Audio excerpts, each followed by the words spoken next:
겸손과 기도. 천미예수님, 먼저 오신 분들을 위해서 시작하도록 하겠습니다. 성부와 성자와 성령의 이름으로 아멘. 하늘에 계신 우리 아버지, 아버지의 이름이 거룩히 빛나시며 아버지의 나라가 오시며 아버지의 뜻이 하늘에서와 같이 땅에서도 이루어지소서. 오늘 저희에게 일용할 양식을 주시고 저희에게 잘못한 일을 저희가 용서하오니 저희 죄를 용서하시고 저희를 유혹에 빠지지 않게 하시고 악에서 구하소서. 아멘. 성부와 성자와 성령의 이름으로 아멘. 찬미 예수님.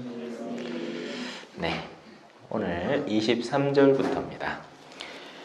계속해서 이 욥과 친구들의 대화가 심도가 깊어감에 따라서 물론 친구들의 한계점은 그냥 단순한 악과 악의 결과물, 그리고 욥에게서는 이제 갈수록 더 심오해지는 악에 대한 뭐랄까요, 현세적인 관점, 실제 이 세상에서 일어나고 있는 부당함들, 아무리 자기가 올바른 사람이라 할지라도 괴로움을 당하고 있다. 그런 일은 이 세상에서 만연하고 있다. 그러면서 갈수록 예수 그리스도의 그런 예형과 가까워집니다. 욥에게서 발견되는 수많은 의인들의 고통은 곧 예수님이 겪으신 고통들과 굉장히 친밀하고 일맥상통해 있는 거죠. 그런 가운데 이제 하느님의 점점 정말 계시긴 계시나 하는 그런 의문에까지 이 사고가 전개되는 겁니다.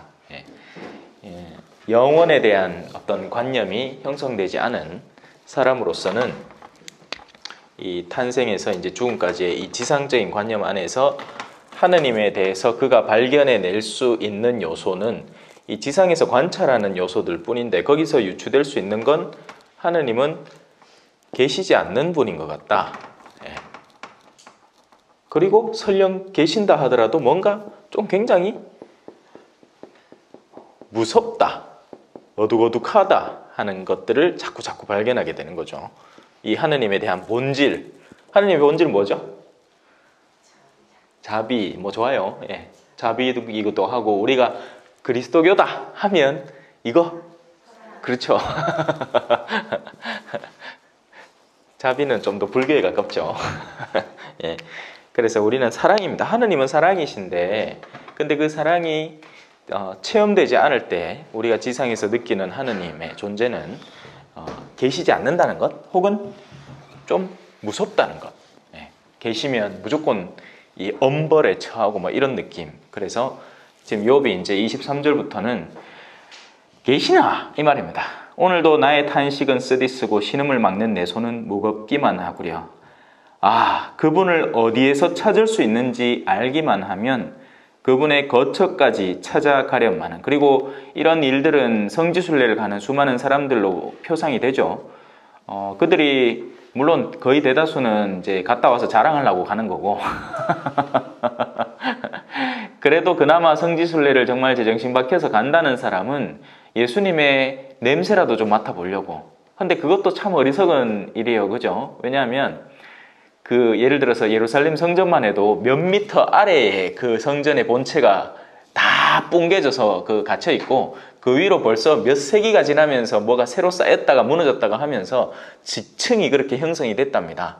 그래서 본래의 성전의 모습은 이미 온데간데 없어요. 예수님이 거닐었던 땅 뭐 이런 요소들이 과연 그 2000년이라는 역사 속에 우리가 뭐 10년만 지나도 강산이 변한다는데, 아닌 게 아니라 진짜 변했잖아요. 그죠? 몰라요. 저는 포항에는 안 와봐서 모르겠는데, 제가 포항을 기억하는 건 송도 해수욕장 근처의 솔숲, 거기는 아직 그나마 좀 가면 여기 옛날에 와본 것 같다는 느낌은 드는데, 나머지는 뭐가 똑같겠습니까? 그죠?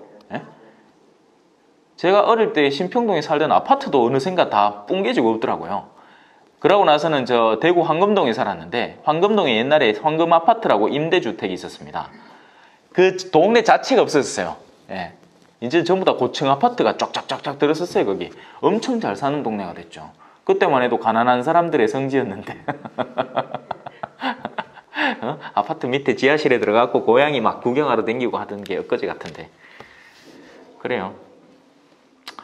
자, 하느님을 찾을 수가 없다는 겁니다. 어딜 가더라도요.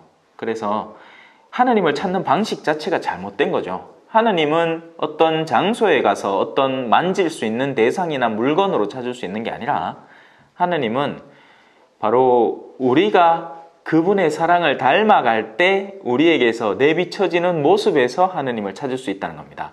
그리스도인이 짠맛을 잃지 않을 때 그 사람이 곧 하느님을 표상하는 사람이 되는 거죠. 너희가 서로 사랑하는 모습을 보고 세상 사람들이 나 하느님 아버지를 찬양하게 하여라 하는 그런 가르침처럼, 그래서 그분을 못 찾습니다. 근데 이 지상에 머무는 사람들은 계속 눈에 보이는, 감각할 수 있는 우리의 오감이라는 수단을 통해서 만지고 느낄 수 있는 하느님을 계속 찾고, 그리고 이 지상의 교회는 그것을 대리만족시켜주는 거죠. 교회가 하는 모든 성사라는 게 어떤 겁니까? 보이지 않는 하느님을 보이는 7가지 수단으로 바꿔서 사람들이 느끼게끔 하는 거죠. 세례는 물이라는 표징을 쓰고요. 물을 받음으로써, 견지는 성류, 그리고 안수라는 수단을 통해서, 그리고 고해는 말, 우리가 들을 수 있는 말, 고해, 사제의 그런 말, 그리고 뭐 나머지 요소들도 마찬가지예요. 모든 성사 안에는 이렇게 느낄 수 있고, 부부 사이, 부부는 사제가 결혼시키는 게 아니에요, 여러분. 부부의 혼인의 주례자는 부부입니다. 부부 상호 간의 그 결심의 말, 이것도 역시도 말로 이루어지는 거죠. 그리고 이제 반지를 물론 굉장히 중요시하고 이제 상징적인 의미로 쓰지만 그보다 핵심은 부부 상호 간에 주고받는 말입니다. 나는 그렇게 하겠습니다지. 그러니까 뭐 잠깐 옆으로 새서 그런데, 부부 사이에 있어서의 결심은 말 그대로 결심이에요. 결심. 그게 완성이 아니라고요. 이렇게 해서 완성시켜 나가겠다는 결심이죠. 그래서 당신하고는 성격이 달라서 헤어지겠다, 이건 말이 안 되는 얘기예요. 왜냐하면 자기가 결혼식 때 하는 결심인 겁니다. 이 사람의 머리가 팥불이 될 때까지, 이 사람이 잘났건 못났건, 지금은 건강하건 나중에 병약해지건, 성격이 좋건 더럽건 성격이 죽을 때까지 좋으면 얼마나 좋겠노, 그지요? 근데 그래 안 된단 말이야. 세상 누구라도 그 결심을 완성시켜 나가는 거죠. 자, 여하튼 이런 여러 가지 오감을 충족시켜주는 요소를 통해서 누굴 만나게 한다? 보이지 않는 영역을 뚫어주는 겁니다, 이 교회가. 그리고 그 교회의 성사의 원천은 바로 예수 그리스도를 통해서 이 성사가 생겨났고, 그래서 예수 그리스도를 원성사라고 부르고요. 예수 그리스도를 통해서 교회가 얻어낸 7가지 보이지 않는 하느님을 드러내는 영역으로, 이 허무 안에서 살아가는 하느님을 도저히 볼 수 없을 것 같은 사람들에게 누구를 보여준다? 하느님을 보여주기 위해서 우리는 살아가는 겁니다. 그게 교회의 사명이라고요.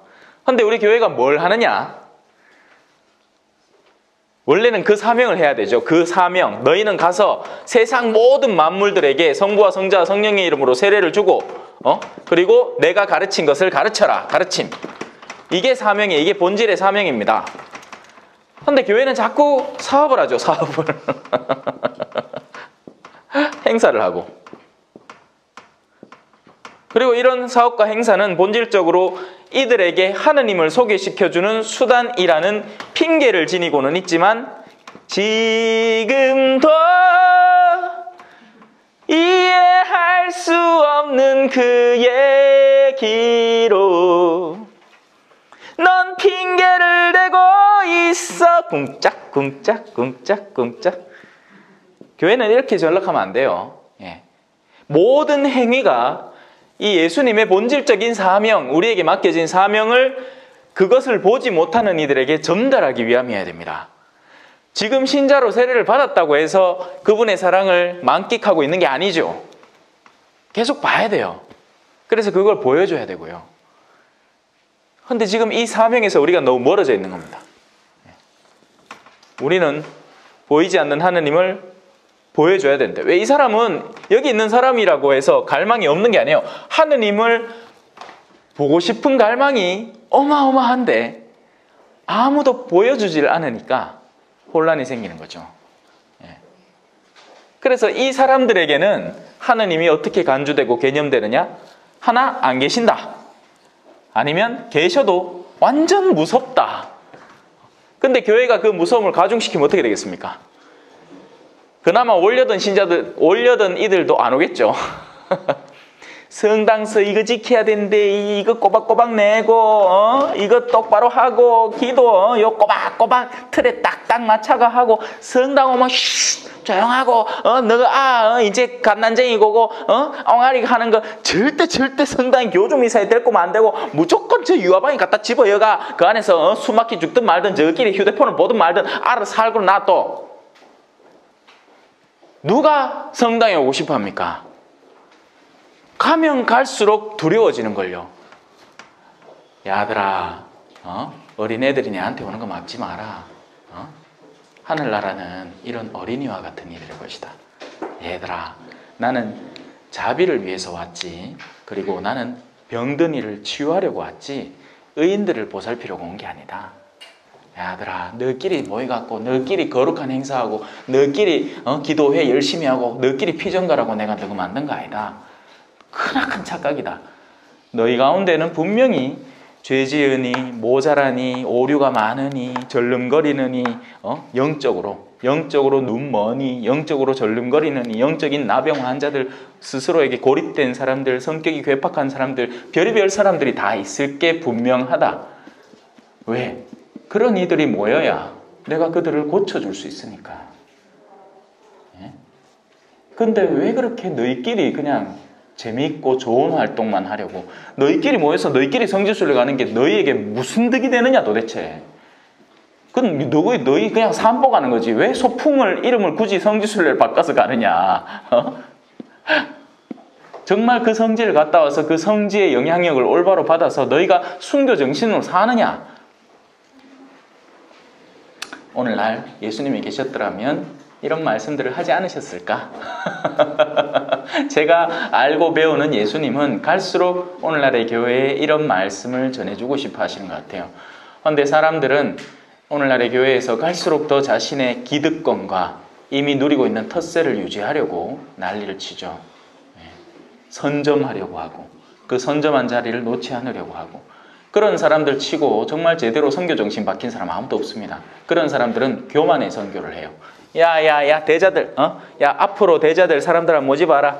내가 그래도 너 그 회사의 CEO 아이가 CEO 근데 내가 댕기는 성당에서 내가 이름이 좀 안 나있긴 해. 오늘부로 한 너그 중에 한 5명 내 따라갖고 저 성당 가갖고 예비자 등록하자.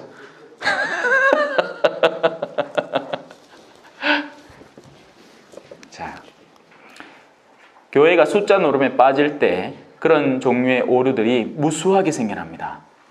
신앙은 숫자로 책정되는 게 아니에요. 자, 이제 또 보이지 않는 하느님에 대한 답답함을 좀 느껴봅시다. 그분 앞에 소속물을 펼쳐놓고 내 입을 변론으로 가득 채우련마는 그분께서 나에게 어떤 답변을 하시는지 알아듣고 그분께서 나에게 무슨 말씀을 하시는지 이해하련마는 마치 이는 곧 역으로 얘기하면 욥이 하느님과 이야기만 제대로 나눌 수 있다면 그분을 다 이해할 수 있다. 안 그래도 빨갛티마 배터리가 왔다리 갔다리 하는 모양입니다. 자, 인간이 하느님을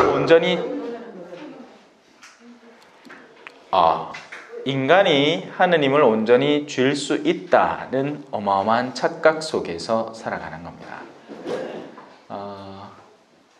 제가 누누이 강조하지만 영적 교만에는 약이 없습니다. 영적 교만은 곧 자기 자신이 하느님이 되는 것입니다. 그 첫 죄가 바로 원죄였어요. 네가 이 선악과를 먹으면 하느님처럼 똑똑해져서 선과 악을 네 스스로 구분하게 된다. 하느님이 인도하시는 선과 악의 길이 있는데 너는 그것을 뛰어넘어서 네가 좋아하는 게 선이 되고 네가 싫어하는 건 악이 될 것이다. 주일 미사라는 것이 아무리 우리에게 영적으로 필요한 것이라고 가르쳐 주더라도 네가 보고 가기 싫으면 그건 악이 되어버린다. 그러니 그런 주체권, 주도권을 네가 져라. 그게 맞다라고 뺨이야. 한 번만 먹어봐. 아팠던 허리가 싹나 하는 그 뺨이가 혀가 2개 달려갖고 하는 그 뺨이가 하와를 꼬셨지요. 네. 하와도 섭섭했고 아니 다 먹어도 된다 했는데 이 선악과는 먹지도 말고 만지지도 말랐겠대. 거짓말. 하느님 그한 적 없어요. 만지지 말라고 한 적 없습니다. 그로 인해서 하와 속에 내재된 불만이 표출되어 버린 거죠. 여러분도 마찬가지로 평상시에 다른 자매들하고 이야기를 할 때 이미 여러분 안에 내재된 어떤 성향을 드러내고 있습니다. 그리고 눈치 빠른 자매라면 그걸 캐치해내요. 아, 이 친구가 지금 집안에 문제가 있구나. 그리고 그 사람 마음 좋은 사람이면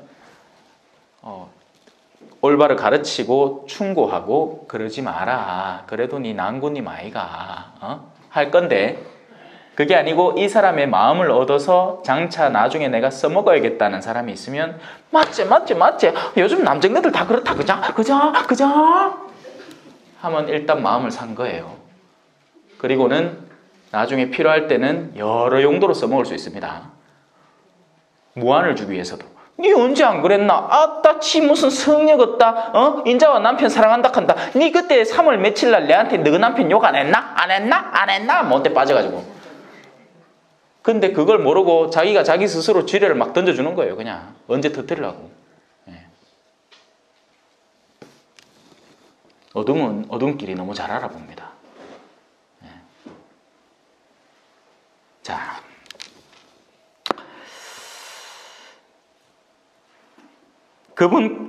내 목소리가 있다. 그분께서는 그 큰 힘으로 나와 대결하시려나 아니 나에게 관심이라도 두기만 하신다면 계속해서 이 욥은 이 자신의 그 흠없음을 근간으로 이 지상적인 차원에서 딱히 내가 누군가에게 해코지한 적 없고 그 율법적인 노선을 분명히 지켰다.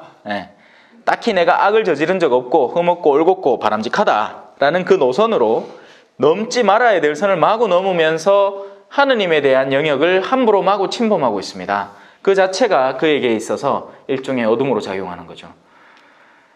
자, 그러면 올고전이는 그분과 소송할 수 있고 나는 내 재판관에게서 영원히 풀려나련만은 하느님이 우리에게 관심이 있습니까? 없습니까?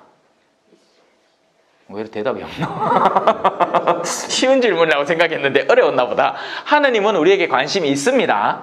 하느님은 우리의 머리칼까지 헤아리십니까? 안 헤아리십니까? 인자 대답 나오네. 하느님은 가난한 이의 신음에 귀 기울이시고 고아와 과부들을 돌보시는 분이세요.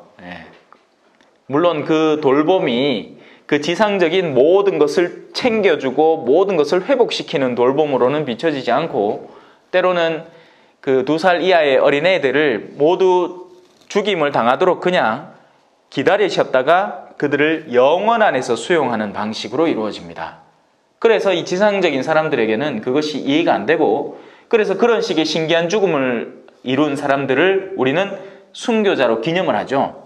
그런데 우리는 그 순교자의 정신을 오늘날 우리가 성지순례를 다니면서 받아들인 게 아니고 순교자를 얼마나 잘 죽였는지를 꾸며놓은 터를 개발을 해서는 우리 스스로가 그 살인자들의 후손임을 증거하고 있다는 예수님의 말을 마치 반복하는 듯한 인상을 굉장히 강하게 주기도 해요. 자, 순교자 성인을 방문한다는 것은 오늘 하루 놀러 잘 갔다 왔다가 아니라 그곳에 있는 순교 성인들의 진정한 순교 정신을 오늘날에 다시 되새기는 것을 의미합니다. 거기에 동의하십니까? 네. 그래야 돼요. 그래서 누군가가 계획을 해서 소풍처럼 꾸며놓는다 하더라도 우리는 순교 성지에 간다는 것을 올바로 인지하고 정말 순교자들의 그 터에 가서 그들의 영성을 수용한다는 그런 깊은 각오를 가지고 가야 되고 그러니까 가서 맥주 더 달라고 떼쓰면 안 돼요. 아이고 어떤 할부지가요 순교 성지 그 성지순례 가갖고는 한 사람당 맥주 한 캔 주는 거를 와 이 오빠야 안 주냐 하면서 성지를 내가 난리가 났다 안 합니까? 그래요. 뭐 예수님 제자 중에서도 배반자가 있었시 누구라고 없겠노 그죠? 자 그런데 동력으로 가도 그분께서는 계시지 않고 서력으로 가도 그분을 찾아낼 수가 없구려. 해 뜨는 데서부터 해 지는 데까지. 예. 이게 그래서 여기는 분명히 묘사가 돼 있잖아요. 근데 이거 어디더라? 미사경본이었나? 해넘이에서 해돋이에서 해넘이까지 그런 표현이 있죠. 그게 이제 시간이냐 장소냐. 그래서 하여튼 그게 문제가 되는데 지금 당장 기억은 안 납니다. 원래는 이런 개념인데 이게 오해를 산다. 그래서 말을 좀 바꿔야 된다. 뭐 그런 얘기가 좀 오갔던 것 같은데 중요한 건 아니에요. 단지 이제 외국어에서 우리나라 언어로 바꾸면서 그런 어려움들이 좀 있기는 하다는 거죠. 지금 우리가 읽고 있는 이 성경도 마찬가지고요. 결국 외국어입니다. 외국어. 우리가 아무리 하느님 하지만 또 개신교에서는 하나님 하고 우리끼리 막 싸우잖아요. 그거 갖고. 그런 일들이 아무 의미가 없다는 거죠. 원래는 다 외국어니까. 북녘에서 일하시나 하건만 눈에 뜨이지 않으시고 남녘으로 방향을 바꾸셨나 하건만 배울 수가 없구려. 결국 볼 수 없다는 얘기예요. 자 이제 근데 그분의 현존에 대해서 이제 감을 잡으려고 하는데 근데 그분은 이제 부정적으로 느껴지는 거죠. 이 지상의 삶의 영역에 살아가는 우리들에게는 보이지 않는 영역, 마치 UFO가 탁 나타나면 마치 지상군들을 파괴할 것처럼 느끼고 고질라 뭐 그런 상상력이 동원된 영화들 있잖아요. 그죠? 우리가 볼 수 없는 어떤 것에 대해서 가지는 막연한 두려움, 그걸 표현합니다. 그분께서는 내 길을 알고 계시니 나를 시금해 보시면 내가 순금으로 나오련마는 자기 자신에 대해서는 확신을 가지지만 계속 하느님에 대해서 뭔가 부정적인 사고로 흘러갑니다. 내 발은 그분의 발자취를 놓치지 않고 나는 그분의 길을 지켜 빗나가지 않았네. 그분 입술에서 나온 계명을 벗어나지 않았고 내 결정보다 그분 입에서 나온 말씀을 더 소중히 간직하였네. 그렇게 흠이 없다는 걸 열정적으로 얘기하고 있습니다. 근데 정작 그분에 대해서 지금까지 자신이 그렇게 흠없는 삶을 살아오면서 느껴온 것이라고는 무섭다는 거예요. 우리 천주교 신자로서 수많은 의무들, 주일 미사를 꼬박꼬박 지켜오면서 그분을 사랑하게 된 게 아니고 무섭다는 거예요. 미사 빠지면 뭐야나. 그러니 자식들을 보면서도 너 그래 냉담해갖고 지옥 갈락하나 하고 무섭다는 거예요.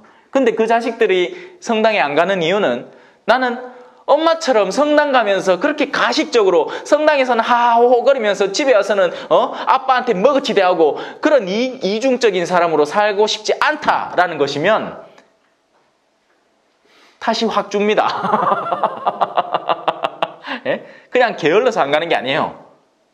이유가 있는 거예요. 신자가 짠맛을 잃어가지고 온 동네 짓밟히는 그런 존재로 사는 모습을 보면서 실망해버린 거죠. 과연 하느님이란 분이 계신다면 성당 다닌다는 엄마가 나를 정말 더 헌신적으로 사랑해야 되는 게 아닌가. 근데 그 사랑의 모습이라는 게 남들한테 쪽팔린다고 나를 다그쳐가지고 내한테 좋은 성적을 맞게 하고는 그걸 친구들한테 자랑하고 내가 엄마한테는 도대체 어떤 존재인가 라는 것을 반성하게 되는 거예요. 도구밖에 안 되는 거예요. 그 사람이 성당에서 하는 역할도 딱히 바람직하지 않을 겁니다. 신부님은 그런 걸 이미 다 파악하고 있을 거예요.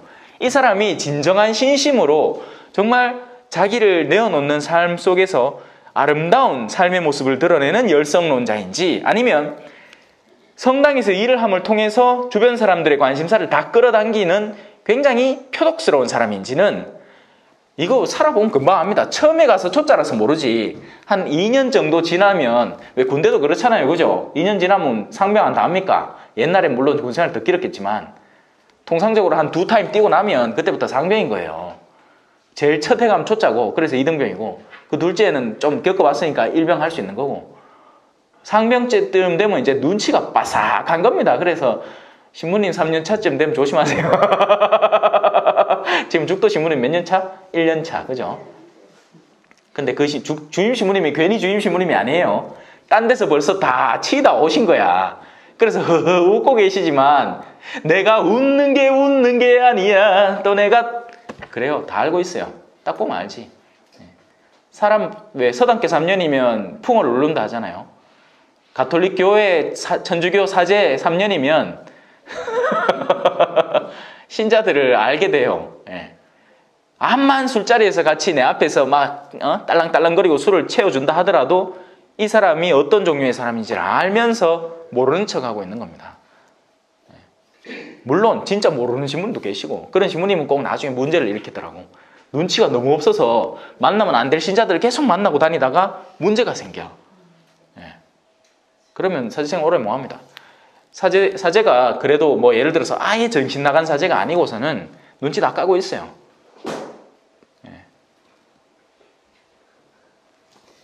몰라. 나는 그렇더라. 저는 그랬어요. 자, 근데 그러니까 이 심도가 갈수록 깊어지는 겁니다. 이 표상적으로는 벌써 사람들이 다 이제 눈치가 와요. 근데 어떤 종류의 사람은 굉장히 신심이 있는 듯이 보이는데 나중에 알고 보니 더 지독한 어둠의 영역에 속한 사람이더라는 거죠. 욕구가 더 팍 깊이 박혀 있고 거기에다가 그것을 숨기는 방식을 굉장히 잘 터득한 사람이더라는 겁니다. 그때 제일 불쌍해지는 건 그분의 남편이죠. 그분의 배우자입니다. 배우자. 얼마나 시달리면서 살겠습니까? 물론 뭐 익숙해졌겠지만 익숙해졌을 거예요. 안 그러고 못 살아가거든. 그리고 그런 경우도 봤습니다. 이게 한 해 두 해 당하다 보니까 길들여져 버리는 거예요. 그냥 그런 줄 아는 거죠. 그냥 포기하고 사는 겁니다. 그냥.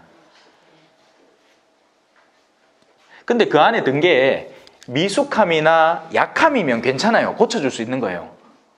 근데 그게 아니고 악이잖아요. 악. 와, 그럼 답이 없습니다. 한 사람의 내면 안에 여러분 사탄이요 뭐 사람의 내면 안에 들어가면 이 칼 짚죠. 그건 영화에서나 나오는 이야기고 한 사람의 내면 안에 악이 정복해 들어가면요 심지어는 겉으로는 의로움을 표방합니다. 굉장히 신심 깊은 사람인 척 행동을 해요. 마치 바리사이와 율법학자들처럼요. 하지만 그들은 계략과 모략 속에 예수 그리스도를 죽일 계획을 잡죠. 그거하고 똑같습니다. 그거하고 사목회에 들어가도 똑같아요. 사목회에 들어가서 정말 교회를 살리려고 자기 한 몸 헌신해서 지금 사목회에 앉아있는 사람이 있고 어떤 사람들은 정말 저거요 지금 내 있는 자리 놀인데 저거 한번 갉아줘야 되겠는데 그런 생각하고 마치 회사에서 간부가 하는 생각을 사목회 안에서 하고 있는 거예요. 예수 그리스도 하나님 온데간데 없어요. 아무 상관없습니다. 그 사람들은 그냥 사람들한테 거울 좋은 사탕 몇 개 지어주고 자 이번 10월달에 우리 성지순례 그거 내가 한번 짜볼게 내한테 맡기라 하고는 신부님 살살 구슬려가지고 술 몇 잔 먹이고 기분 좋게 만들어갖고 무슨 외국 바이어 상대하듯이 신부님 꼬신발 해갖고 그 순간에 자기가 원하는 거 딱 얻고 아이고 신부님이야 요번에 예산 요요 우리 단체 위해서 좀 쓰사 하면 신부님이 기분 좋아가지고 막 그러지 뭐 신부님 그런 거 상관없거든요. 그게 무섭지 않나요? 나만 그런가? 그래요. 근데 성령은 그 사제를 도와주십니다. 네, 분명히 도와주세요. 그리고 이미 진 게임이에요. 어둠은 빛을 이겨본 적이 없습니다. 그래서 진 게임이에요. 자, 그러나 그분은 유일하신 분, 누가 그분을 말릴 수 있으리요? 그 말은 맞는데 그 말릴 수 없는 분이 나를 박해한다 이 말인 거죠. 한마디로 그분께서 원하시면 해내고야 마시거늘 그 원하면 해내실 수 있는 분이 나를 안 살리고 계신다 이 말이죠. 원하면 할 수 있는 분이 2살 이하의 어린아이들이 죽는 걸 방치하신 거예요. 그리고는 그분은 그것을 통해서 그 아이들을 당신의 빛의 천사로 받아들이신 거죠. 그것을 원하신 거예요. 하나님이 무엇을 원하실까에 대한 영역을 넓혀가야 됩니다, 여러분. 이 지상적인 차원에서의 구원을 자꾸만 바라다 보면 유혹에 빠지고 넘어가요. 예. 그리고 그걸 노리고 있는 사람들이 수도 없이 많습니다. 지상적인 차원의 구원을 보장해주면서 여러분들의 길을, 여러분들의 생을 소나기에 쥐고 흔들려는 사람들. 그게 지금 모든 회사들, 보험사들 이런 거 아닙니까? 예? 그 사람들이 표방하는 게 뭐예요? 여러분들의 지금의 삶을 한 단계 업그레이드 시켜줄 테니 여러분들이 정말 땀 흘려 벌고 있는 돈을 내 주머니에 넣어줘.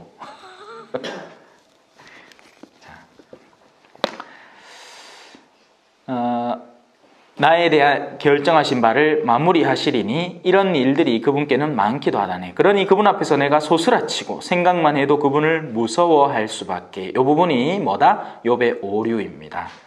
그분을 사랑해야 돼요. 그분 안에 들어있는 사랑을 감지할 수 있어야 됩니다. 하지만 욥으로서는 어쩔 수 없는 오류입니다. 왜? 그 누구도 이걸 뚫어본 적이 없거든요. 그리고 이걸 뚫은 사람 누구다? 그렇죠. 예수님이 이제 이 장막을 뚫고 하느님의 사랑의 본질을 이 땅에 본격적으로 가르쳐 주시면서 가난한 이들에게 기쁜 소식 갇힌 이들에게 자유를 묶인 이를 풀어주는 진짜 복음을 전하신 거죠. 물론 예수님은 가시적으로 보여주셨지만 왜냐하면 그런 것들이 실제 본 사람들의 체득된 경험으로 남게끔 그렇게 해서 오늘날 우리에게 진정한 영적인 갇힘에서 해방으로 이끌어주게끔 하기 위한 도구로 쓰이게끔 하기 위해서 그런 것이고 오늘날에도 원하시면 할 수 있어요. 왜 못하겠습니까? 하지만 우리에게 더 큰 선물을 주기 위해서 지금 10원짜리 몇 장 줘가며 10원짜리가 몇 장이 아니구나. 요즘은 10원짜리 아예 쓰지도 않더만요. 예. 없죠. 뭐 전부 다 카드 쓴게 동전도 잘 안 쓰대요. 예. 그래. 지금 당장 사탕 몇 쪼가리에 대해 줘가매 마치 좋은 일을 하는 듯이 마음을 산 뒤에 실제 얘가 얻을 수 있는 그 부모의 유산을 자기가 가로막는 거예요. 내가 집사인데 그 아들내미한테 사탕 줘가매 아마 차라 고 먹고 떨어지고 됐다. 그 관심 갖지 말고 뭐 나중에 서류 작성할 때 내가 대신할게 하고는 지 이름 떡 적어 넣는 거야. 본질을 망각시키고 일시적인 만족감을 준다. 이게 포퓰리즘이라는 거잖아요. 남미에서 수많은 대통령들이 써먹은 방법이에요. 저 낮은 사람들한테 월급 올려줄게. 내가 할 수 있다. 내 마약을 얼마 많이 파는데. 대신에 너는 눈만 닫아라. 그냥 먹고 주는 것만 먹고 떨어지고. 그러고 이 주요 직책 깨어있는 이 지성계의 사람들이 이런 사태를 파악한 뒤에 데모를 하면 너희가 대신 날 위해서 막아도 간단한 얘기죠. 인기 있는 대통령이에요. 인기가 없는 게 아니에요. 베네수엘라의 누구지? 후고 차베스 민중들에게 어마어마한 인기였습니다. 그리고 지금 볼리비아의 누구지? 에보 모랄레스 이런 사람들도 민중들에게는 구세주 같았어요. 근데 문제는 식자들이 문제죠. 이 카다가는 나라가 전체가 다 망해먹겠거든요. 갑자기 정치 이야기로 넘어가 죄송합니다. 그래요. 그래서 지금 우리나라도 그죠? 어디 한 곳 완전하게 이쪽이 옳다라고 할 수 있는 부분은 없습니다. 여러분. 그냥 힘의 균형을 이루는 거예요. 근데 그러다가 이제 좀 일을 해나가긴 해나가야 되는데 너무 둘이 싸우고만 있으니까 문제가 되는 거죠.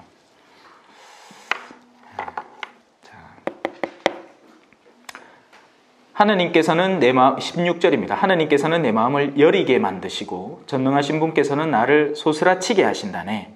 정녕 나는 어둠 앞에서 멸망해 가고 내 앞에는 암흑만 뒤덮여 있을 따름이네. 그리고 또 두 번째로 이 올바른 이들이 당하고 있는 현실적인 난관과 어려움, 제목이 사회의 불의라고 되어 있죠. 그것에 대해서 또다시 언급을 합니다.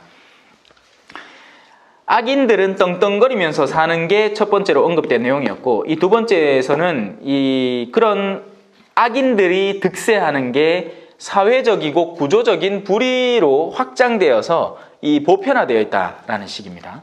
어찌하여 이 전능하신 분께는 시간이 없단 말인가? 어찌하여 그분을 아는 이들이 그분의 날을 보지 못하는가?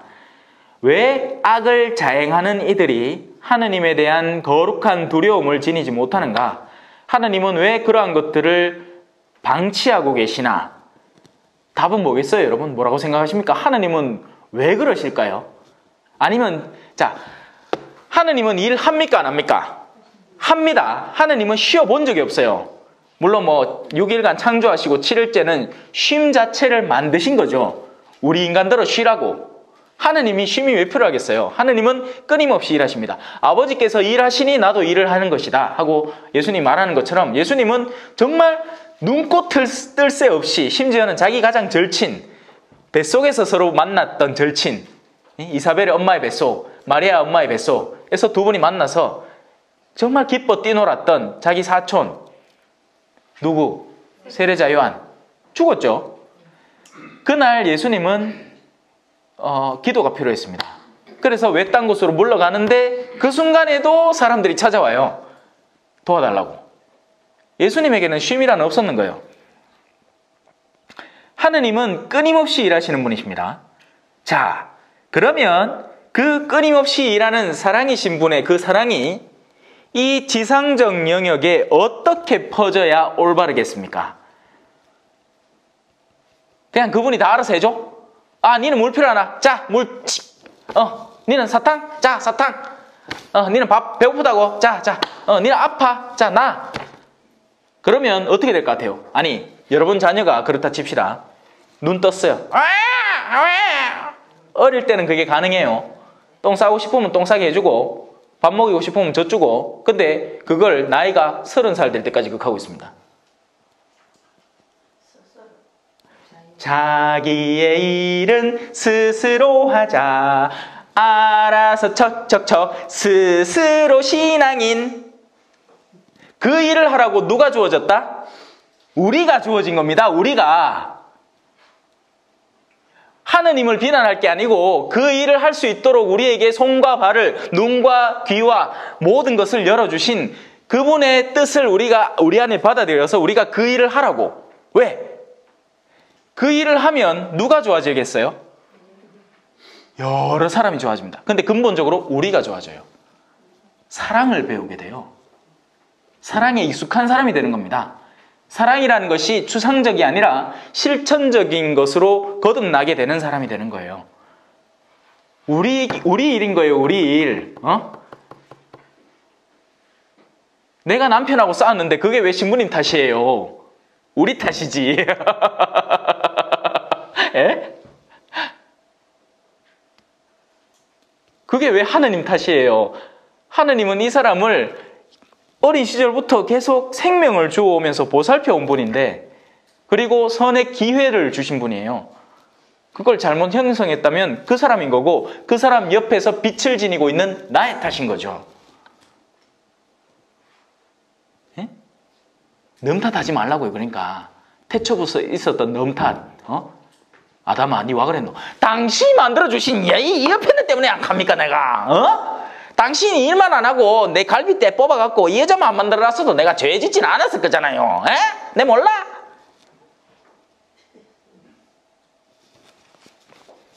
넘어갑시다. 24장입니다. 어찌하여 전능하신 분께는 시간이 없단 말인가? 그리고 우리 시간도 쉬는 시간입니다. 10분간 쉬시고 차 한잔 하시고 쉬었어. 딱 해치우고 이사야서를 좀 같이 봤으나 싶어가 하는데 진도가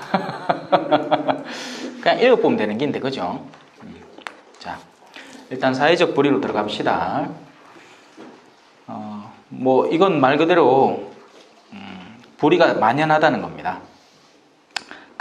사람들은 경계선을 밀어내고 땅덩어리 하나 사실은 짓게 아닌데 죽을 때면 다 놔두고 가야 되는 그 땅덩어리를 사람들은 다 경계 지어놨죠. 예. 여기는 우리나라, 저기는 너희 나라. 심지어는 그 우리나라에서도 여기는 우리나라, 저기는 너희 나라. 독도는 우리 땅. 그거 하나 때문에 막 얼마나 싸웁니까? 그죠? 예. 결국에는 우리 신앙인들의 관점은요, 물론 우리가 몸담고 있는 이 나라에 대한 그런 감사 자체를 망각할 이유는 없죠. 예, 우리 선조들이 이 땅을 지켜내고 그러기 위해서 이렇게 수고한 것들은 이렇게 합당하게 채워줘야 되지만, 근본적인 관점 면에서 하느님의 자녀라는 기본적인 관점을 지니고 있어야 쓸데없는 싸움을 피할 수가 있습니다. 우리 너무 많은 에너지를 소비하고 있어요. 우리가 결국 하늘나라에 올라갔을 때 만약에 일본 사람을 만났는데 그 사람과 싸우고 있었다면 과연 둘 중에 하나는 거기에서 밀려날 수밖에 없는 거예요. 내가 마음속에 증오를 품고 거기에 올라가 있을 수는 없거든요. 하늘나라에서는 우리 모두가 진정으로 서로 사랑해야 되는데 한국 사람이네, 쪽발이네, 뭐 우리나라 사람이네, 빨갱이네 하는 그런 이데올로기에 사로잡혀 있어서 만약에 거기서 착한 빨갱이를 만나 뭐 하려고? 그런 사람 없다고요. 저는 그래 옛날에 포스터 그리라 해갖고 빨갱이 뭐 의회 그리라 합니까? 쉣! 빨간 물감 다 들이가 머리에 뿔 나고 뒤에 꼬랑지 달리가 우리나라 막 이래 창으로 막 찌르고 와 하고 김일성은 그 마루치 아라치 만화에 나오는 거 맨키로 돼지고 와 실제 돼지는 돼지더만.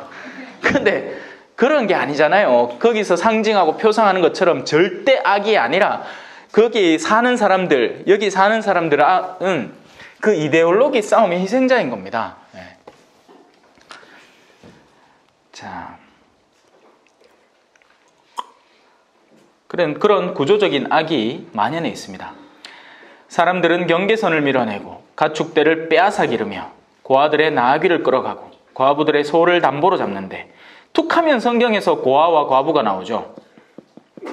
의지할 데 없는 사람들에 대한 근본적인 표상입니다. 물론 저는 고아도 아니고 과부인가? 과부가 아니고 미혼 독신남이지. 근데 이런 간접 체험을 느낄 수 있잖아요. 어떤 경우였냐면 제가 강도를 당했을 때 그 머나먼 이방인의 나라에서 택시 강도를 당한 뒤에 말 그대로 탈탈 털리고 다행히 목숨만 부지해서 그 추운 밤거리를 이제 떠돌면서 이 정서적인 충격을 받으니까 몸이 가만히 있질 않더라고요. 덜덜덜덜덜덜 떨대요. 나중에 호텔방에 들어가서 그때부터 진짜 긴장이 풀리니까 진짜 떨기 시작하는데 와, 그날 밤에는 제가 거의 센 채로 지냈죠.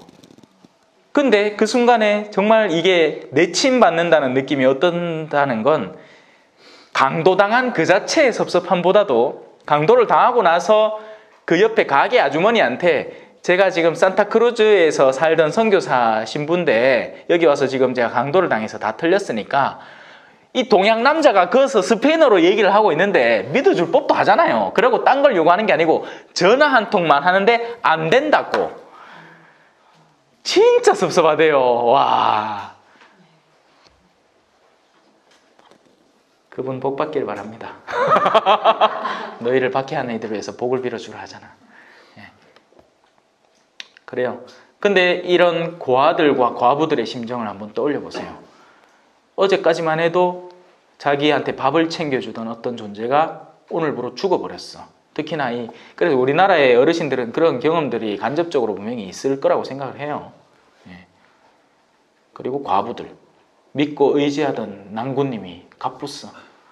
제가 어르신들한테 들어도 정말 이 인간은 평소에 막 구박하고 하던 인간인데도 막상 가고 나있기에 그렇게 적적하고 섭섭하다 카대.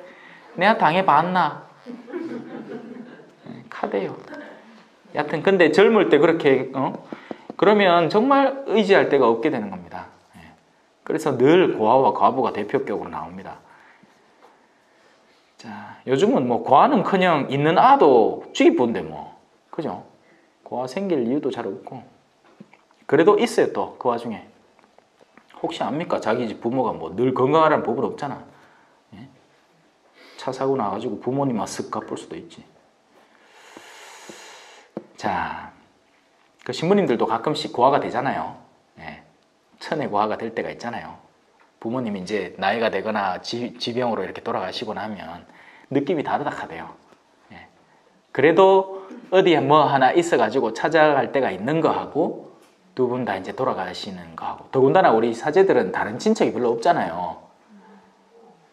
이게 느낌이 달라요. 여러분들은 이제 자녀가 계속 이어지잖아요. 대를 이어가면서 이 가족이 있잖아요. 그렇기 때문에 내리사랑 때문에 그런 느낌이 별로 없어요. 이제 가면 오히려 뭐 속 시원해 할 수도 있겠지. 정말 좀 못된 사람은. 근데 사제는 그거 말고는 다른 그게 없어요, 별로. 그리고 친척집, 사촌의 집도 이제 나이가 들어가면서 불편해져. 예, 왜다가 가들이 사제간에 찾아오지. 그러니까 추석이나 명절이나 되면 갈수록 나이가 들어가면서 갈 데가 없는 거예요. 그래서 의외로 그 이재민이 많습니다. 추석이라고 식간 자매도 이제 집에 가는데 밥 해줄 사람도 없고 막상 나가보면 사 먹을 데도 없어. 그래요. 그러니까 추석날 그냥 빈말이라도 신부님 식사는 하고 댕기십니까? 우리 살인의 추억의 그 마지막에 밥은 먹고 다니냐 하는 것처럼 한 물어나 봐주고 혹시나 전화했는데 그 사제간에 아직 들어있잖아요. 그러면 전이라도 몇 개 붙여갖고 갖다 주고 가있어.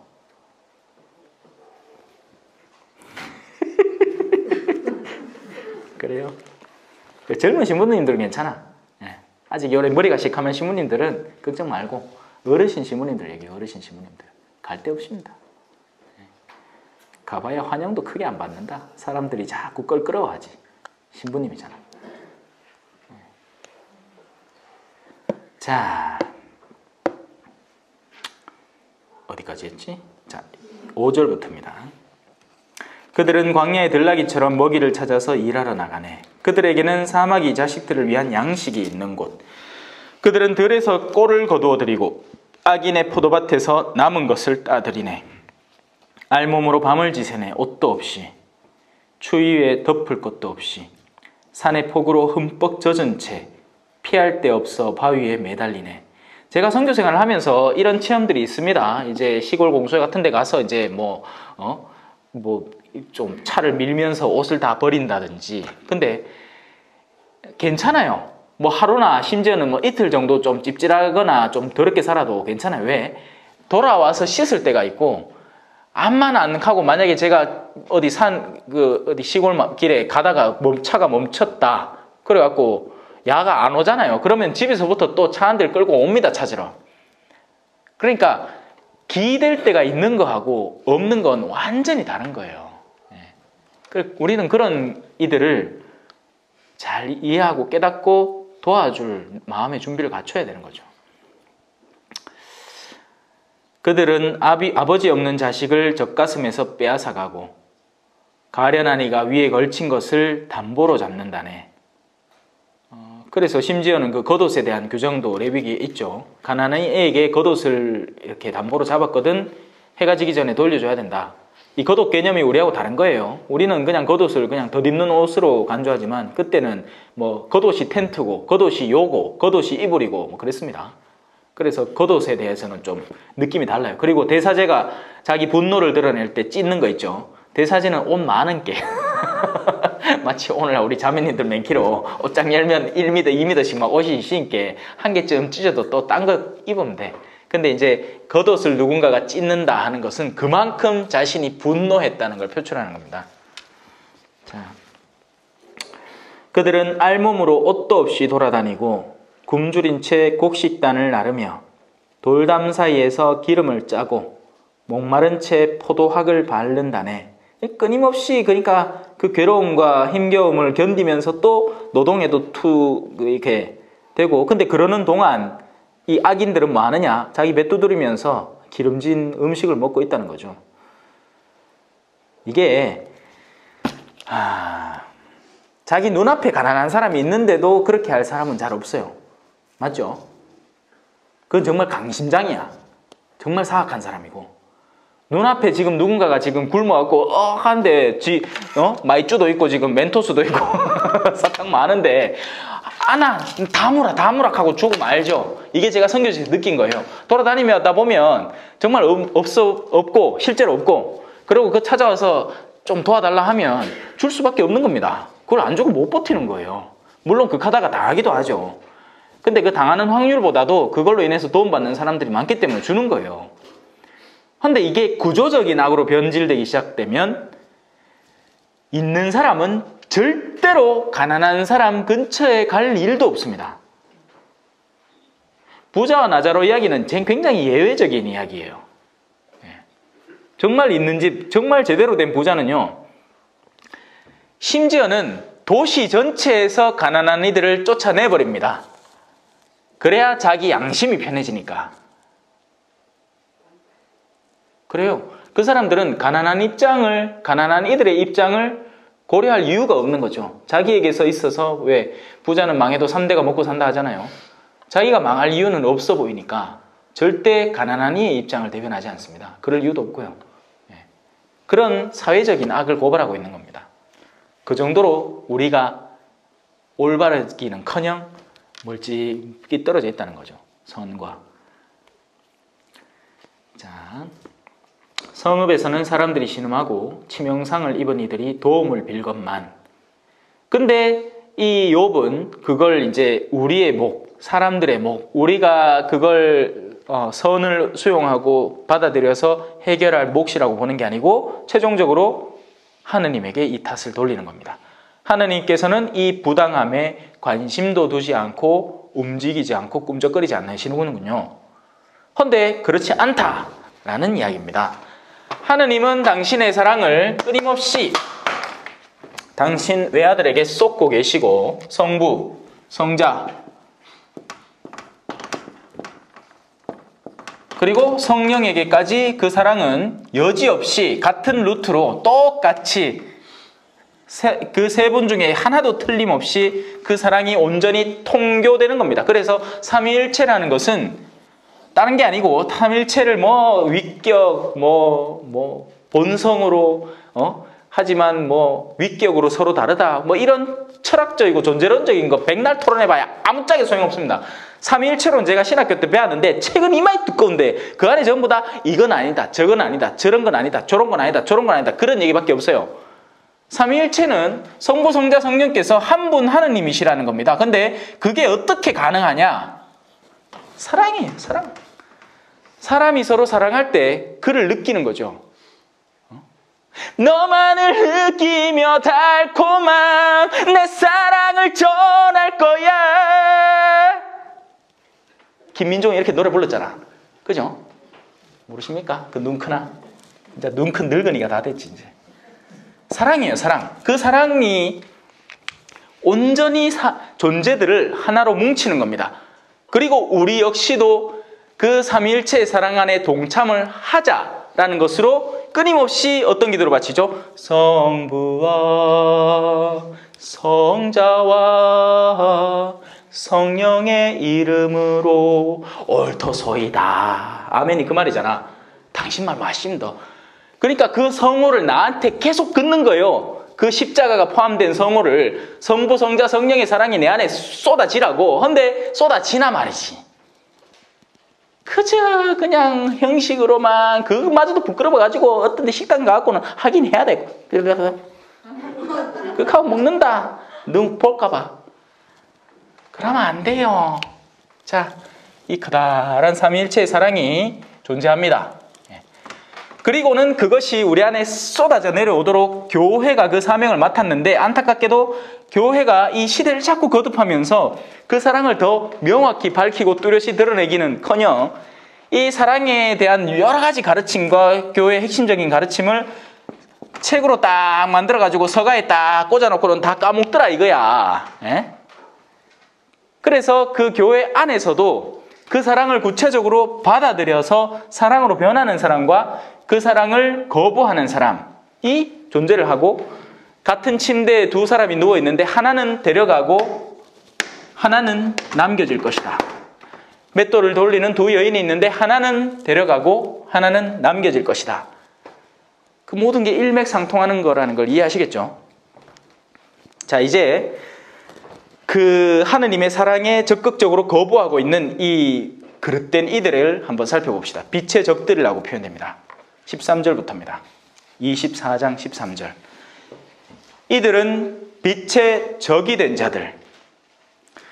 하느님에게서 오는 것은 영적인 빛이에요. 우리가 이 눈으로 보이는 빛을 통해서 사물들을 인지하고 어려움을, 난관을 극복하고 필요한 것을 취하고 하는 이 모든 것들이 빛이 있기 때문에 이루어지는 일인 것처럼 영적인 빛도 하느님에게서 오고 하느님의 그 빛으로 인해서 우리는 선한 영역을 더 뚜렷이 알고 선하고 아름답고 나에게 유익한 것을 찾고 그리고 악한 영역을 피할 수 있게 됩니다. 그 분명한 사실이고 갈수록 그 빛이 강하게 여러분 안에 머물러 있으면 있을수록 그 분별력이 더 커지게 돼요. 이게 일순간 나한테 선해 보이는 건지 실제로는 굉장히 악한 것인지 아니면 이것은 겉으로는 힘들어 보이는 어떤 나한테 봉사직의 직무지만 이 봉사직의 직무를 내가 의지적으로 수용하고 받아들였을 때는 나를 빛으로 더 이끌어가는 나의 내면을 더 키우는 그런 결과를 야기시킬지 이런 것에 대한 분별력이 크면서 그냥 겉으로만 좋은 입에 달콤한 것만 받아들이는 게 아니고 때로는 받아들이기 힘든 영역까지도 내가 받아들여서 나를 성장시켜 나가는 거기에 도움이 되는 게 하느님의 빛입니다. 그 하느님의 빛은 쭉 가야 돼요. 근데 하느님의 빛은 자연계에서 그대로 통합니다. 자연계의 모든 구조 안에는 하느님의 빛, 즉 하느님의 근본적인 사랑이 숨어 있습니다. 사자가 아무리 뭐 영양을 뜯어먹는다고 난 너 미워 죽여버릴 거야 이렇게 먹는 게 아니에요. 지가 배가 고픈 게 먹는 거죠. 그건 자연이에요. 자연은 그렇게 질서 있게 돌아갑니다. 사자가 일부러 한 5마리 잡아놓고는 야 놔뒀다 뭐야지 창고 하나 굴 하나 팔까? 야 요 밑에 파면 냉장 시설 좋겠는데 거기다 파갖고 묻어갖고 요 3마리는 가다 놓고 요 2마리 중에 1마리는 묻고 1마리 좀에 더 묻고 싶으면 반마리쯤 뜯어먹다가 놔두고 사자 그런 거 봤습니까? 못 봤죠? 자연계에서 하는 건 모두 빛이에요. 빛. 그냥 그 상태로 빛이라고요. 우리 인간도 거기 원래는 속해 있었습니다. 우리가 초가상간 지붕 지어가지고, 그죠? 이 화로 해가지고, 불 피워갖고 방 따뜻하게 만들고, 우리 인분으로 또 그릇 만들어가지고 다시 밭에 붓고, 그때 쓰레기가 어딨어요? 그때 쓰레기가 어딨노? 갈수록 인간의 이기심과 탐욕이 증가함에 따라서 창조계도 피조계도 신음하고 있다는 게 생태형성입니다. 딴 게 아니고. 인간의 죄가 이 자연계에까지 여파를 미쳐가지고, 온 피조계가 함께 신음하고 있으니 우리가 회개함으로써 이 모든 것들이 바로잡힐 수 있다. 근데 그런 가운데 좀 더 그 피조계에 좀 더 마음을 써서 질서를 회복하자는 게 생태형성이에요. 딴 게 아니고. 성도 원래 아름다운 거예요. 성도. 근데 우리 인간의 탐욕과 이기성과 쾌락을 좋아하는 그 본성이 그 모든 것들을 망가뜨려 버리는 거죠. 섹스는 하고 싶고 아는 안 낳고 싶다 이게야 말 그대로. 그러니까 갖은 방법들을 다 발명을 합니다. 수술을 할까, 관을 삽입해 여성의 그 나팔관을 막을까, 아니면 약을 모아갖고 이 주기를 혼란스럽게 할까, 별의별 수단을 다 쓰는 거죠. 그러면서 하느님과 어떻게 된다? 갈수록 멀어지는 거예요. 그래, 여러분 시험관 악이라고 들어보셨죠? 들어보신 적, 교회에서 그걸 가르치는 걸 들어보신 적 별로 없을 겁니다. 네.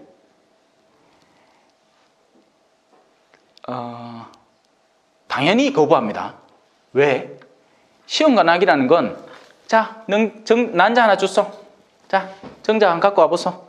이래 서커가 하나만 딱 만들어가. 자, 이제 집에 심이 돼. 이렇게 하는 게 아니고, 수정란을 6개를 만듭니다.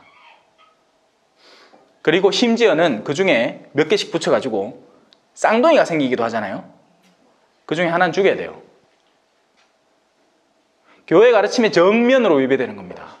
그런데 요즘에 그 지새끼를 갖고 싶다는 욕심에 사로잡힌 자기 핏줄을 어떻게든지 유지시키고 싶다는 그런 욕구에 사로잡힌 이들이 심지어는 그걸 마치 좋은 것인 양 교회 안에서, 같은 레지오 안에서, 아이고, 그래 하면 된다고, 걱정하지 말라고. 아니요, 걱정하셔야 됩니다. 나중에 하나님 앞에, 만약에 몰라서 그렇게 했다면, 어쩔 수 없어요. 몰랐기 때문이죠. 근데, 알면서 그렇게 했다면, 이제 여러분 큰일 난 거지. 만 닫고 이래 그래 성경 강좌 같은 걸 와갖고 쓸데없는 걸 배워가가 쓸데없는 게 아니에요. 예. 정말 필요한 가르침입니다. 자, 그래요. 그래서 이 빛을 가리는 이들이 계속 존재합니다. 빛을 가리는 이들은 하느님의 사랑의 빛을 가리고 인간 측에서 만든 선과 악의 기준을 퍼뜨리고 그 최종적인 거로 이제 자기들의 멸망을 재촉하는 자들이죠. 그들은 광명의 길에 익숙하지도 않고 그 행로에 머무르지도 않는다네. 제가 지난번에 천국 이야기 했죠. 사람들이 천국에 가기 싫어서 안 가는 게 아니고 가면 못 견뎌서 뛰쳐나오는 거라고. 빛에 익숙하지 않은 사람은 빛을 보면 미쳐버립니다.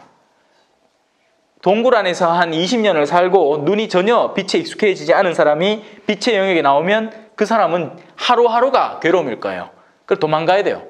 하느님의 그 품 안에서 하느님의 통치권, 우리 맨날 주님의 기도 안에서 하느님의 나라가 오소서 오소서 하는데 실제로 그 나라가 왔을 때 우리 중에는 기뻐할 사람과 수치스러워하고 괴로워하고 도망치고 싶은 사람이 생겨날 거예요. 그건 분명한 사실이에요. 하느님의 의로움이 정말 도래를 해서 내가 지금 무던하게 참고 있는 것처럼 보이겠지만 내 집안에 가면 남편이 나를 수십 때때로 내 성당 간다고 구박하는 그 남정네 앞에 당신의 본질이 드러나서 그 남정네가 깨닫게 되면 그만한 기쁨이 나에게 없겠죠. 그게 하느님의 나라가 도래한 거예요. 그 집에. 뭐 하느님의 나라가 온다 해갖고 뭐 하느님 천사가 와갖고 네 2천만 원 달라했지. 자, 내 4천 줄게. 이렇게 한다고 하느님 나라가 도래한 게 아니에요. 그건 지 나라지. 그건 하느님 나라가 아니에요. 그래서 빛이라는 개념을 올바로 이해를 할 때 우리가 올바로 하느님에 대해서 관념할 수 있고 올바른 합당한 두려움을 지닐 수 있게 됩니다. 그 빛이 얼마나 강할까요? 우리 눈이 태양빛도 못 견디는데 우리 영혼이 하느님의 빛을 견뎌내려면 은총이 필요합니다. 그래서 예수 그리스도의 가치가 뛰어나게 되는 거예요. 자, 그 정도 합시다.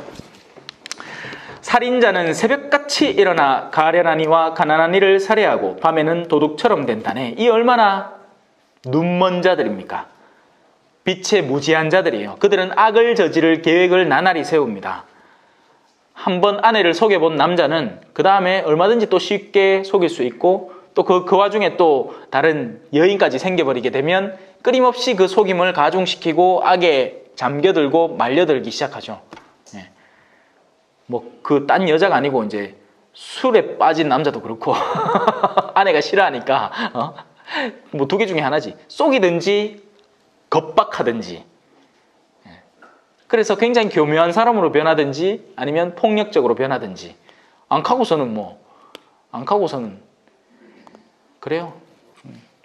그래서 한측으로는 자매님들이 그렇게 시달리는 자매님들이 계시고 또 다른 한측으로는 정말 어둠에 사로잡힌 자매님들에게 시달리는 형제님들이 계시고, 근데 가끔 가다가 발견되는 정말 아름다운 가정도 있습니다. 그러니까 아름답다는 게 둘이 뭐 완벽하고 인물도 좋고 뭐 한 명 장동건이고 한 명 김태희고 뭐 이런 게 아니고 둘 다 하느님을 섬길 줄 아는 사람이라서 대화가 가능하고 함께 신앙의 여정을 걸어가는 가정. 저는 그게 제일 아름답습니다. 뭐 돈 많이 벌어가 집에 뭐 대리석 쌓아놓고 그렇게 봐야 아무 소용없어. 서로 믿지도 않고 서로 이혼할까 두렵기도 하고 남자 측에서는 이 위자료 뺏길까 봐 막 겁을 내고 뭐 그런 상황이면 그야말로 적과의 동침이지. 같은 신앙, 같은 방향성, 그리고 조력자. 그러니까 대화만 좀 제대로 나눠도 좋겠어요. 작년 한 해 동안 제가 열심히 가나 강좌 안에서 젊은이들을 가르쳐 왔는데 야, 진짜 안 듣대요. 여러분들은 진짜 한 1에서 한 100까지 청중의 그런 수준이 있다면 여러분들은 한 85쯤 됩니다. 젊은이들은요, 오자마자부터 해서 휴대폰 들고는 벌써 학교에서 익숙해져 왔나 봐. 학교에서부터 막 선생님 수업 안 듣는 걸로 익숙해져 온 사람들인 것 같아. 안 듣습니다. 그러니까 제가 생쇼를 다 하는 거예요. 어떻게든 한마디라도 들리게 하려고. 왜? 저거 저거라고 하는 얘기잖아. 내가 결혼을 하나? 한마디라도 들어서 자기 삶에 조금이라도 보탬이 되고 더 나은 생의 그런 단계로 오르도록 노력하는 사람인데 그 목소리가 안 들리는 거죠. 근데 그러다가 만약에 김재동이 갖다 놨으면 들었을 기라. 돈이 아까워서라도. 그 부름값이 뭐 어마어마하다 돼요. 작년에 얼마 전에 가정보금화국에서 이제 한번 부르라 했는데 뭐 한 몇백 달러 한답니다. 근데 그것도 싼 편이겠지. 기본은 뭐 1,000만 원, 뭐 2,000만 원 하겠지. 연예인들 부르려면. 참. 천문학적인 돈을 그런 데다 써가면서 온갖 대학, 정부기관 이런 데서 쓸데없는 행사는 잔뜩 하는데 그것이 과연 사람들에게 어떤 도움을 줄까요? 아이돌 불러서 노래 한 곡 듣는 게 뭐 그렇게 대단한 거라고. 네? 우리라도 안 불러야지. 우리라도 안 불러야지? 불러가 쭉 올리면 안 되지. 저는 안 부를게요. 근데 교회 안에도 여러 부류의 사람이 있습니다. 행사를 좋아하는 사람들은 계속 행사거리를 만들어내요. 그리고 예산을 써야 또 예산이 나오는 게야. 그건 여기도 비슷해요. 그러니 근데 그 예산들을 정말 들여가지고 사람들을 신앙적으로 이끌고 복음을 증진시킬 수 있으면 얼마나 좋겠어요. 자, 어디까지 했죠?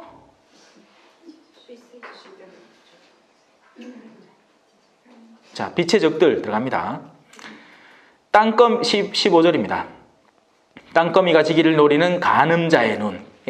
그러니까 이런 데에서 이 빛과 어둠의 싸움이 굉장히 기민하게 묘사되어 있다는 걸 느끼실 수 있으시죠? 예. 어둠에 물든 사람들은 어둠을 즐기고 시선을 피하는 걸 즐기고 자기가 드러나는 걸 굉장히 두려워합니다. 그런 모습들이 고스란히 담겨 있는 거죠. 어떤 눈도 나를 못 보리라 생각하며 얼굴에 가리개를 쓰네. 오늘날 우리 아주머니들은 산에 갈 때 가리개를 쓰죠. 그건 자외선을 피하기 위한 거고 옛날에 비라는 가수가 태양을 피하는 방법이라는 노래를 불렀어요. 참 재밌죠. 도둑은 어둠 속에서 남의 집에 침입하고 낮에는 안에서 문을 걸어 잠그니 빛을 알지 못한다네. 지는 어둠 속에서 남의 집에 침입하고 오히려 지는 또 낮에는 안에서 누가 자기 잡아갈까 봐 겁이 나서 문을 걸어 잠그고. 그러니까 이 단절감을 이해해 보세요. 어둠의 영역에 사는 사람들은 딴 사람하고 진정한 의미의 친교를 맺을 수가 없습니다. 왜냐하면 자신의 비밀이 드러나게 되니까요. 그러니까 닫혀 사는 거예요. 그리고 예수님은 그런 닫힌 우리를, 빛을 모르는 우리에게 빛을 선물해 주려고 교회의 모든 기능들을 열어놓으신 겁니다. 쓰라고. 근데 우리는 심지어는 그 기능마저도 두려워하죠. 고해성사 보기를 두려워하는 거예요. 그걸 통해서 내가 더 갇힐까 봐. 주임 신부님이 내 목소리를 알고 혹시나 주변에 샤샤샤 하면 주임 신부님이 쫓겨날 낀데. 예? 고해성사의 비밀을 발설하는 사람, 물론 뭐 보편적으로 이런 케이스들이 많이 들립니다 하는 거하고 달리 그 사람이 고카띠다 하면 그거 제대로 우리가 파악을 하면 그거 그대로 만약에 저 위에 장상에게 얘기를 하면 그 사람은 그 파문당할 수도 있습니다. 파면당할 수도. 그 즉시로 면직됩니다.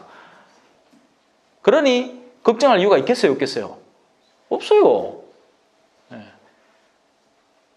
좀 알면 어떤데? 알면 뭐라 하나? 알면 뭐 성체 반 쪼갈라주나? 자, 저들 모두에게는 아침마저도 암흑이니 암흑의 공포에 익숙하기 때문이네. 그러니까 빛과 어둠에 대한 관념이 영적인 관념이라는 거죠. 그런 악인들은 어떤 운명을 지니는가? 뭐 벌써 많이 들어왔지만 욥기는 그걸 완전히 단단하게 굳힙니다. 악인들은 이런 꼴을 당한다라는 것을 확실하게 굳혀줍니다. 그는 삽시간에 물 위로 떠내려가고 그의 토지는 이 땅에서 저주를 받아 그는 포도밭 가는 길에 들어서지도 못하네. 가뭄과 더위가 눈 녹은 물을 빼앗아가듯 저승도 죄 지은 자들을 채가버리네. 모태조차 그를 잊고 구더기가 그를 빨아먹네. 아무도 그를 더 이상 기억하지 않으리니 부리가 나무처럼 부러지네. 그나마 의롭게 산 사람은 좀 기억이 되죠. 그죠? 뭐 이순신 장군, 적들에게 나의 죽음을 알리지 마라. 나라 마이샤미 중국에 따라 문자로 서로 참았지 아니할세. 홍민정, 세종대왕. 근데 악인들은 오히려 사람들이 가능하면 지워버리려고 합니다. 자기 가문에서도 수치스러운 존재라고 없애버리려고 하고요. 그러니까 인간적으로도 의를 실천하는 게 더 낫고 가능하다면 영적인 선을 실천하는 게 훨씬 더 오래 남습니다. 수많은 성인들 한번 보세요. 아직까지도 그들의 성 아우구스티누스 성인, 그의 고백록, 400년대 사람인데 아직도 우리가 옆에 있는 사람처럼 글을 읽을 수 있잖아요. 왜냐하면 그의 글이 가치가 거룩함으로 인정받기 때문이죠. 자, 어디죠? 여기다. 그가 아이를 낳지 못하는 여인을 착취하고 과부에게 선행이라고는 베푼 적이 없기 때문이지. 그분께서는 힘 있는 자들을 당신 권능으로 오래 살게 하시어 그가 번창한다 해도 제 생명에는 자신이 없다네. 그를 편안하게 하시어 그가 힘을 얻고 그분의 눈이 그의 길을 살피시어 이런 자들이 높아진다 해도 조금 뒤에는 이미 없어지고 땅에 떨어져 풀처럼 오그라들며 이삭 끝처럼 메말라가네. 그렇지 않은가? 그렇다면 누가 나를 거짓말쟁이라 하고 누가 내 말을 모효로 만들 수 있겠는가? 욥은 자신이 그만큼 악과 악의 현실과 그리고 그런 악인들의 운명에 대해서 올바로 파악하고 있으니 이 악에 대해서 나에게 강변하는 친구들아, 나는 그런 사람이 아니다. 이런 걸 이렇게 빠삭하게 알면서도 설마 내가 그 길을 걷겠냐? 라는 얘기죠.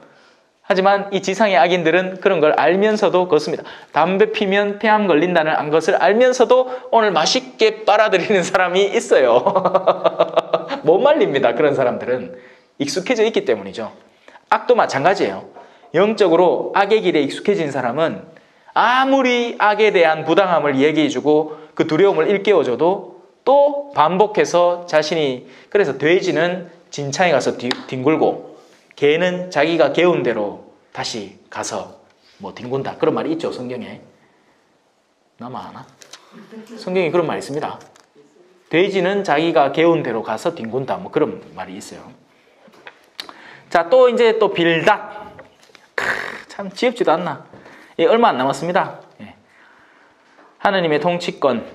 그분께는 주권과 공포가 있네. 근데 이제 이런 말들이 모두 지상적인 차원의 사람들이, 현인들이 얻어낸 하느님의 일의 결과의 도식에서 나오는 것들입니다. 그래서 예수 그리스도의 본질적인 헌신적인 십자가의 사랑에 대한 관념은 빠져있는 하느님에 대한 이해죠. 당신의 높은 곳에 평화를 이루시는 분, 그분의 군대를 셀 수 있으랴. 누구 위에 그분 빛이 떠오르지 않으랴. 하느님 앞에 사람이 어찌 의롭다 하리요. 여인에게서 난 자가 어찌 결백하다 하리요. 이 부분에서 누구를 연상해 볼 수 있죠? 예수님이죠. 동정 마리아에게서 나신, 심지어 그 동정 마리아조차도 우리는 교회의 전승 안에서 무염시태, 원죄에 오염되지 않고 나신 분. 그건 어떻게 이해할 수 있느냐?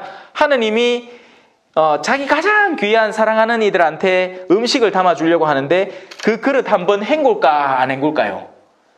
헹궈요. 저는 오늘 아침에 미사 드리면서도 손 씻는 물그릇, 우리 신부님들 좀 게으르거든요. 경당에서 미사 드리는데 그거를 일주일 동안 그대로 써. 그러면 왜 되는지 아세요? 일주일쯤 물이 지나면 나중에 그 물그릇 들고 물 버리고 씻으러 가면 그 안에가 미끈미끈합니다. 물때가끼가. 심지어는 그래, 손 씻는 물그릇도 씻는데 예수님이 오시는 당신의 외아들이 이 세상에 나게 되는 그 그릇을 어떻게 준비하실 것 같습니까? 저 같으면 씻겠어요. 근데 아이고 성모님 땡 잡았네. 나도 고마마 성모님 때 태어나갖고 예수님 받아서 원지에서 씻길 낀데. 그러면 어떻게 될 것 같으세요? 엄마야 원죄가 없으면 얼마나 좋겠노. 죄질 일도 없고 세상 편안하게 살까 이거 아니에요. 성모칠고라는 말이 그냥 나온 말이 아니죠. 성모님은 여느 인간보다 더한 괴로움을 겪었습니다. 자신의 아들이 죄가 있어서 감방에 간다면 한탄은 하겠지만 이해는 할 거예요. 맞죠? 그런데 가장 순결하고 무죄하고 또 선하고 거룩한 존재가 그 십자가의 길을 근데 그의 운명이, 여러분, 성모님이 과연 언제부터 예수님의 운명을 이해하셨을까요?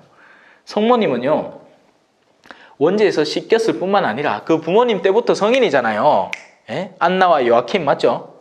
그 두 분이 이스라엘에 대해서 빠삭하게 성모님에게 알려주셨을 것이고, 성모님은 아직 지혜와 키가 덜 자란 예수님을 정말 제대로 된 신앙교육을 했을 겁니다. 그렇게 해서 지혜와 키가 자라난다 하잖아요. 누군가가 가르쳐줬기 때문에 자라나는 거예요. 가장 깨끗한 그릇으로부터 얻은 고귀한 지식들, 영적 지식들을 습득했으니까 그렇게 된 거죠. 성모님은 메시아의 운명에 대해서 알고 있었습니다. 이 아이가 어떻게 될지. 미천한 이를 드러높이시고 드러높이진 이들을 낮추시기 위해서 하느님은 당신의 선물을 이 세상에 보내시는데, 그 선물의 운명은 이 세상에서 이사야서에 나오는 것처럼, 제가 그래서 이사야서를 얘기하고 싶은 게 바로 그 부분을 건드리고 싶어서 그래요. 욥기를 잘 배웠으면 이사야서 이해하는 건 일도 아니거든요. 고통받는 종.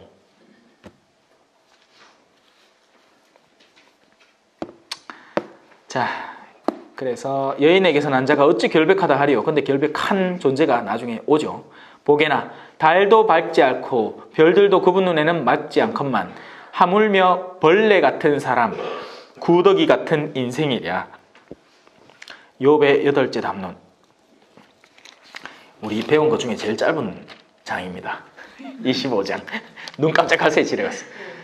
욥이 말을 받았다. 빌닷에게 하는 대답. 자네는 힘없는 일을 잘도 도와주고, 빈정거리는 거죠. 맥없는 팔을 잘도 붙들어주는군. 지혜가 없는 이에게 잘도 충고하고 슬기를 퍽도 많이 깨우쳐주는군.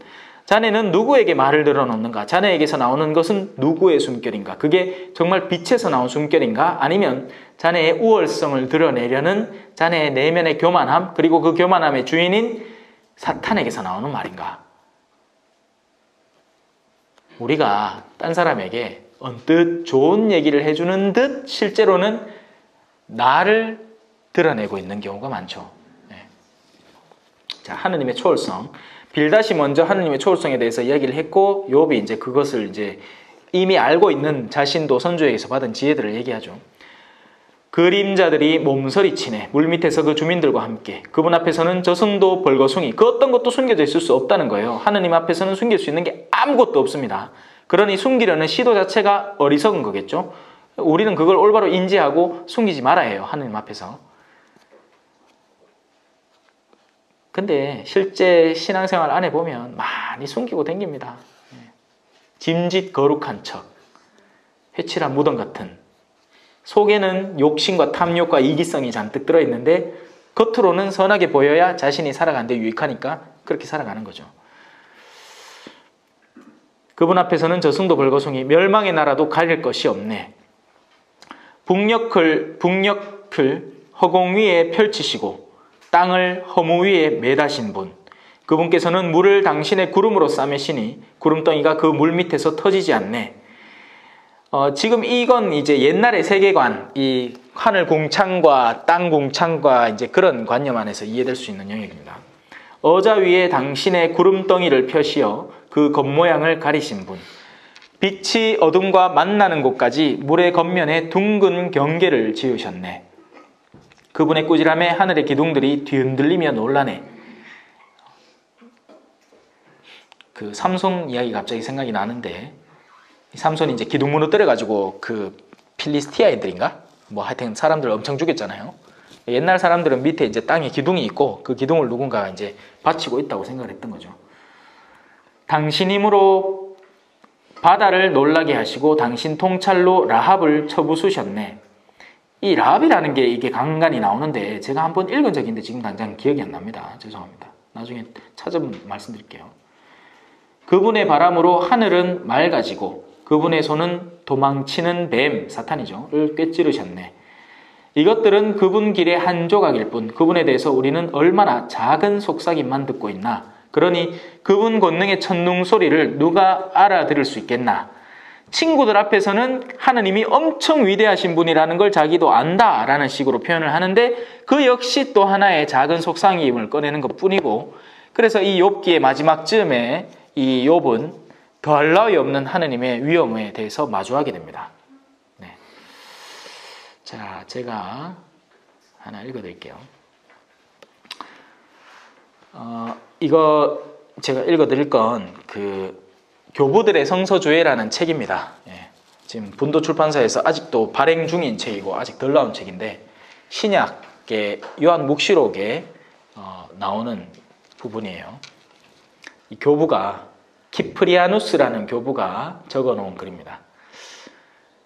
그리스도를 고백한다고 악마의 덫에서 무사한 것은 아닙니다. 그러니까 우리가 신앙생활을 올바로 하고 신앙의 본질을 꿰차고 있다고 해서 악마의 덫에서 온전히 해방되었다는 게 아닙니다. 지상적인 차원에서 우리가 안주할 수 있고 안락을 얻을 수 있는 영역은 없다는 겁니다. 또한 그것이 여전히 세상에 사는 이를 세속적 유혹과 위험과 분쟁의 발생과 공격으로부터 항구적으로 안전하게 지켜주는 것도 아닙니다.